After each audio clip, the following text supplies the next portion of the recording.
Laurence Godin-Tremblay, tu as visionné le documentaire sur l'avortement libre de choisir qui sera diffusé sur Radio-Canada le 8 mars prochain. Qu'est-ce que ce film, Laurence, apporte de neuf pour comprendre le très délicat et polémique phénomène de l'avortement? En fait, la nouveauté, Simon, c'est que le documentaire, il critique pas le mouvement pro-vie directement, mais il vante le mouvement pro-choix. Le film souhaite montrer le caractère banal, sans danger, voire lumineux, c'est ce qui est dit, de l'avortement. Pour ce faire, le documentaire nous fait entrer dans les cliniques d'avortement. On écoute le témoignage des médecins et des infirmières qui le pratiquent. On les voit faire des avortements, carrément. Ah oui, ils vont jusque-là? Oui, c'est ça. On les voit assister. On assiste aussi à la discussion, là, c'est intéressant, de la patiente avant, pendant l'avortement et après. Le documentaire donne aussi la parole à des femmes qui ont eu recours à l'avortement. Puis les témoignages sont volontairement banals et sans grande histoire, là. La plupart se sont fait avorter parce que c'était pas le bon moment, puis ils voulaient pas d'enfants, ou en tout cas, c'est ça, pas maintenant.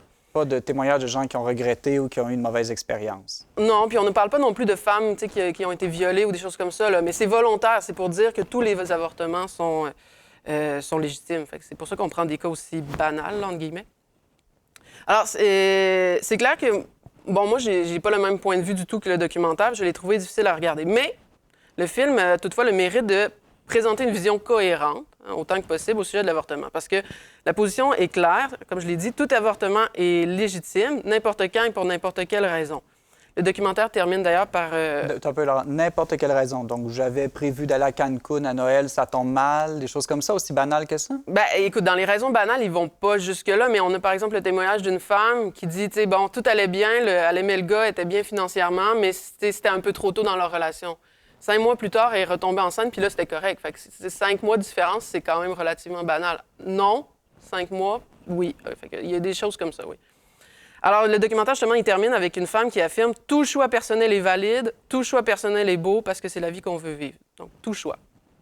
Bon, ça a le mérite d'être honnête et c'est cohérent, Simon, parce que si on croit qu'une femme n'est pas enceinte d'un être humain puis d'un tas de cellules, ben pourquoi pas? Une chercheuse de l'UQAM dénonce d'ailleurs l'inverse dans le mouvement pro-vie. Elle dit « On humanise le fœtus », critique-t-elle. Alors, le documentaire, je trouve qu'il met bien en relief, Simon, le dilemme de fond au sujet de l'avortement. Le fœtus, est-ce que c'est un être humain ou non? Parce que si c'est pas un être humain puis que c'est juste un tas de cellules, ben oui, toutes les raisons sont bonnes, au sens où moi, j'avais des acrocordons à un moment donné sous l'aisselle gauche. Je m'y suis fait enlever puis personne n'en a fait un plat, là. Ça a dérangé personne. Mais si une femme est enceinte, non pas d'un tas de cellules, mais d'un être humain, alors c'est le contraire. Aucun avortement n'est légitime, ça va de soi. Même si je devenais pauvre raide, que mon mari me quittait, que ma fille de 11 mois tombait lourdement handicapée, il n'y a aucune raison qui me permettrait de mettre fin à la vie de ma fille, surtout que c'est ta filleule. Parce que c'est un être humain, tout simplement. Mais comment on sait si c'est un être humain ou non qui se trouve dans le ventre d'une femme enceinte? Est-ce que chacun décide pour soi? Bien, c'est dangereux si chacun décide. Hein? On dénonce à juste titre ceux qui, dans l'histoire, ont dit que, par exemple, telle race, ce ne serait pas des êtres humains. Dans le film Libre de choisir, on reproche au mouvement pro-vie de mal comprendre la position pro-choix. On insiste qu'on ne force personne à avorter, puis que chacun fait ce qu'il veut. Hein? Que si une femme choisit d'avorter, bien, ça n'affecte pas la femme qui, elle, décide de garder l'enfant. OK, mais ce mouvement pro-choix impose quand même une vision à tous, celle que le fœtus n'est pas un être humain. Puis cette vision, elle implique nécessairement tout le monde. Hein? Si moi, je décide que Benjamin n'est pas un être humain, là, que c'est mon choix personnel... Tu trouverais peut-être plusieurs personnes pour être d'accord avec toi. Ça, mais en tout cas, c'est mon choix personnel de le considérer comme tel. Bien, j'imagine que ça va te choquer, Simon, puis Stéphanie aussi, et que vous allez m'empêcher d'agir. Ou plus directement, ça peut affecter des membres de la famille immédiate, le père de l'enfant, des choses comme ça aussi. Oui, c'est ça aussi. Fait que ça affecte nécessairement tout le monde. Hein. Notre vision de si une telle personne l'est ou non, ça concerne tout le monde. Alors, qu'est-ce qui se trouve dans le ventre d'une femme enceinte? Hein? C'est la question à 1000 $, là. Alors, pour régler le différend, moi, je pense que c'est bon de partir toujours de ce qui est commun. Hein. Quand on n'est pas d'accord, cherchons ça sur quoi on est d'accord. Puis qu'est-ce que tout le monde accorde? Bien, c'est qu'un bébé, quand il est sorti du ventre de sa mère, c'est un être humain. La question, c'est 1 heure avant, c'est quoi? 1 semaine? 2? 3?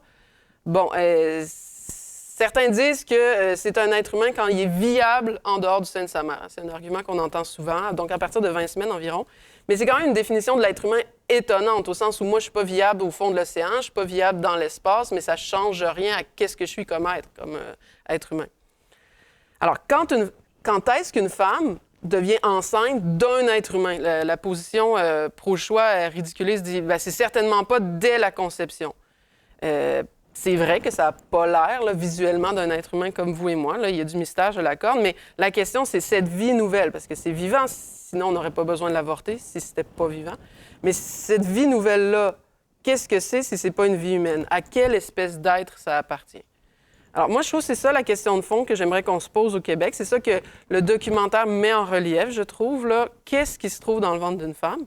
Quel est le statut du fœtus? C'est tout ce qui compte. Puis je pense que le documentaire montre bien que la réponse qu'on y donne fait en sorte que tout le reste en découle, la position qu'on prend. Laurence Godin-Tremblay, chroniqueuse pour leverbe.com, merci beaucoup pour ton édito. Si d'ailleurs vous voulez nous partager votre opinion sur cette question qu'on reconnaît polémique, délicate, vous pouvez le faire en nous écrivant à verbomoteur@le-verbe.com ou encore nous donner votre commentaire directement dans la section vidéo sur la page YouTube du Verbe Média.